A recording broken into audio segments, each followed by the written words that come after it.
La siyazi ukuthi ke especially ke ondeni kunabadlali abaningi abasuka ke la abadlala amaqenjini amakhulu especially adlala kwi-PSL mhlambe ke kule season njoba sazi iwindi lisavulelekile mhlambe ngenzeka mhlambe ama trials akhona mhlambe nibheka ke abadlali mhlambe into njengalezo mhlambe ke endaweni esemakhaya futhi kakhulu.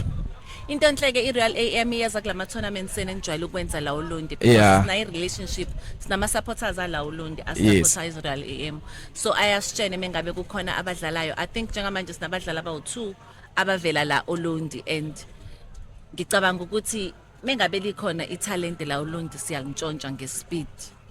Mhlawumbe nazo indlela ekhona ngala mhlawumbe nesilethela zona iReal AM mhlawumbe sasikulindele.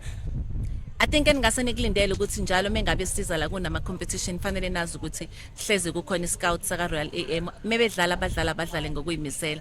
iReal AM ngiyibelivela kakhulu ebantwaneni abasebancane because uAndile who's our chairman uthi yena imoto yakhe ka Real AM ukubuka abadlala abancane athathe bona bakwazi ukuthi bayikhombise italent labo. Nokubheka ke abalandeli benu la especially ke eZululand ngisola ke izolo bebaningi bephumile nanamuhla futhi baningi baphumile mhlambe ke kuthini amazwi akho njengoba bese kubona khula ze support enithola kubona. Ngithi nje ngiyathokoza ngiyabonga kakhulu ngihleze ngibatshena ngithi unumber 13 player ubalekile thina siReal AM siyalithokozela uxhaso labo siyalithokozela nesupport yabo ngoba as them baba unumber 13 player kubadlali bethu.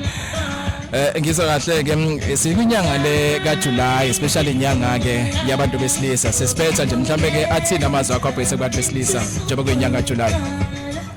Amazwi ami ngwaphethe kubantu besilisa ngithi kwaliwa la kuliwe gender equality ngiyacela njengamanje ake sithathe manje lento sifake into practicality kungathi njengoba kukhona thina sabantu besifazane siyalwa njalo mengabe siya ku territory yabantu besilisa ngithi abehlisa umoya bathanda abantu babo mama babo baphinde basenze ukuthi si equal ngoba phela salwa sonke sifike gender equality.